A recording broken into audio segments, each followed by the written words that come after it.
casting out the spirit of poverty. The word spirit speaks of an abstract personality, but also speaks of an attitude or a behavioral pattern. Poverty is a nurtured, cultured, and developed mental concept of lack.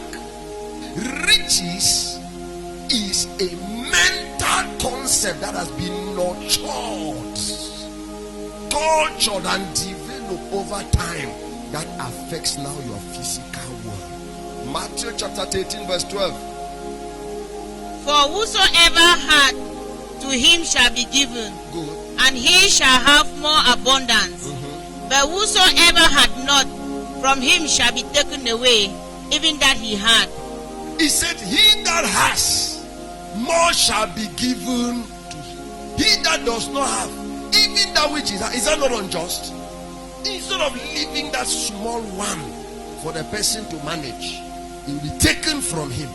But that scripture, he that has shall be given, and he shall have more. He that does not have, even that which he has. He says he does not have, then he says even that which he has, which means it was him who said he does not have, which means he had, but he said he doesn't have.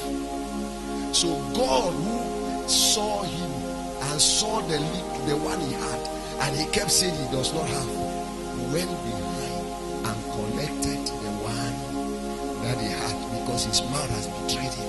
There is no way, let me change this concept.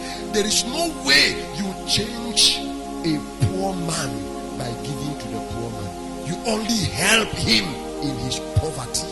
Operations of the spirit of poverty. There are various operations of the spirit of poverty. Number one, this spirit dwells well in ignorance.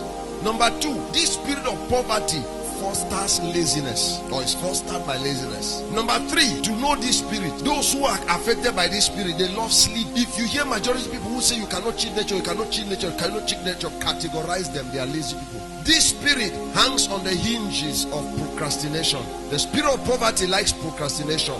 What he had to do today, he'll postpone it to do it tomorrow. Tomorrow is always a better day for them. And this spirit is a permanent host to stinginess, greed, and gluttony. A poor man is afraid to give because he does not know where he will take another one. The next point, this spirit feeds on waste, or sponsors waste. I used to think that rich people don't know how to manage resources. They waste things, leftovers. One of the people I have seen who manage waste over more are rich people. I used to think that a poor man manages remains and manages waste. No, rich people manage leftovers. That's why Jesus was a rich man.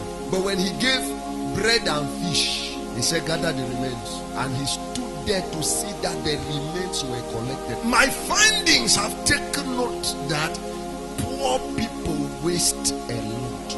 Waste remains. Ignorance of your inner reserves.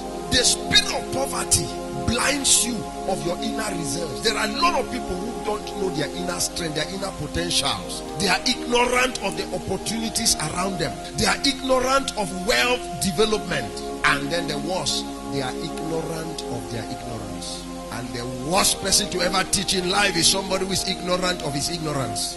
Proverbs 22:6, verse 6 and verse 7. Train up a child in the way he should go,